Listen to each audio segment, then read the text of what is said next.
যদি দল ক্ষমতায় যায়, এই এলাকায় যদি আমি নির্বাচিত হই, আমি আপনাদের সেটা প্রতিদান কতটুকু দিতে পারবো জানি না। আধার রাতে, অন্ধকার রাতে, গভীর রাতে আপনি যখন শুয়ে থাকবেন, আমি ফজলুর রহমান আপনার পাহারাদার হিসাবে আপনার বাড়ি পাহারা দিব আর স্লোগান দিয়ে বলবো, বস্তিওয়ালা জাগো, বস্তিওয়ালা জাগো, বস্তিওয়ালা জাগো। আপনার বাড়ির পাহারাদার আমি হতে পারি। আমি এমপি হইলে একটা জিনিস নিশ্চিত থাকে, যোগ্যতা আছে, আপনার ছেলে চাকরি পায় না, এইটা হবে না। আপনি গরিব কর্মী, আপনার স্ত্রী, আমার মেয়ে, আমার বোন, তাকে চিকিৎসা করতে পারেন না, এইটা হবে না, এটা আমি করাবো। আপনার সন্তান লেখাপড়া করে গরিব মানুষ টাকা দিতে পারেন না, সেটার ব্যবস্থাটা আমি করবো। যদি না করতে পারি এমপি হিসাবে, আপনার ছেলে শিক্ষা শেষে চাকরি পায় না, সেটা দিব। এলাকার উন্নয়নের কথাটা আরেকদিন বলবো, তবে একটা কথা আমি বলি, ইটনা মিটা মনে চট্টগ্রাম হবে বাংলাদেশের সবচেয়ে সুখী এলাকায়। আমি করবো আপনাদের, আমি আরেকটা কাজ করব, এই এলাকাতে কিছু প্রতিষ্ঠান করার চেষ্টা করব, আশা করি পারব। এটা হামিদ সাহেবের মতো ক্যান্টনমেন্ট বানাবে না। ক্যান্টনমেন্ট কি কাজে লাগে ভাবলি? কি কাজে লাগে ক্যান্টনমেন্ট? একটা বিশ্ববিদ্যালয় করতে পারতো না? মেডিকেল কলেজ একটা ইসলামী নষ্ট করার বন্ধ জায়গায় ওনারা কি করতে পারতো না? ক্যান্টনমেন্ট বানায় কেন? ক্যান্টনমেন্ট ওনাকে আশ্রয় দিচ্ছে।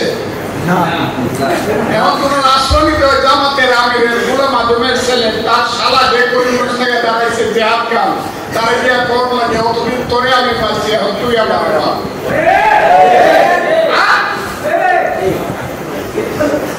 কাজে আমি হইলে পরে আপনাদেরকে নিয়ে এখানে শিক্ষা প্রতিষ্ঠান হবে। শিক্ষা না হলে মানুষ পশুত্ব থেকে মনুষ্যত্ব হয় না। সেই শিক্ষা প্রতিষ্ঠান ইসলামীরা চট্টগ্রামে গড়ে উঠবে।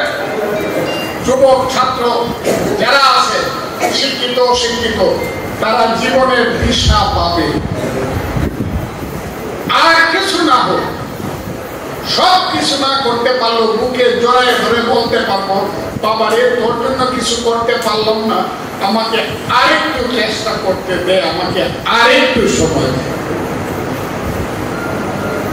আমি তাই এখন নেতাদের কাছে বলবো, নেতারা আমি যে কথাগুলো বলে গেলাম সাংগঠনিক দিকটা আপনারা কিভাবে দেখবেন, আপনারা দেখেন। নিজেদের মধ্যে দলাদলিতে একটু ডুবি যাবে, একটু ডুবি যাবে।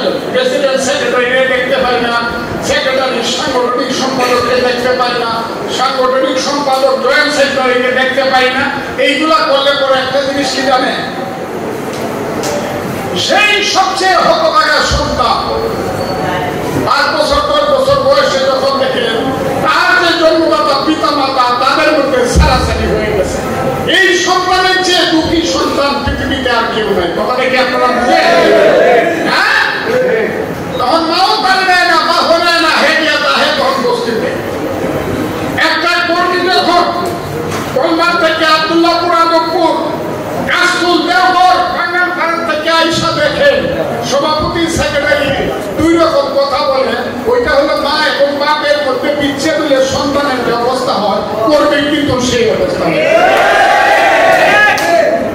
এই কাজটা আপনারা করবেন না। ওরা সব নিজেরা নিজেদের মনের মধ্যে সবচেয়ে সবকিছু পুষা কর্মীটাকে আগে একসাথে শান্তি দেন সন্তানের মতো, তারপরে আপনারা বৈঠক করেন ঘরে করেন, কাজটা করেন ঘরে করেন, গ্রুপিং দেওয়া বাইরে নিয়ে না। আমি এটা চাই, আমি এদের তিনটা মিছিলে দিয়ে আপনারা আমাকে গ্রহণ করবেন, এটা আমি চাই না। এটা সুসময় আছে, এখন সবাই মিছিল করবে। দুঃসময়ে মিছিল করাটাই ছিল বাপের বেলার কাজ।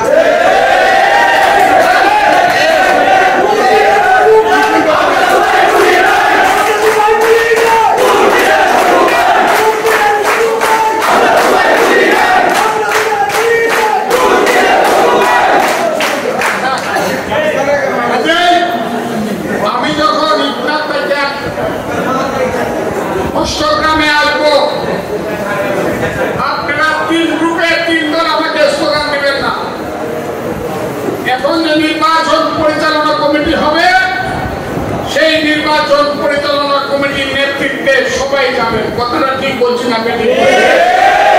খুলে দেখান তো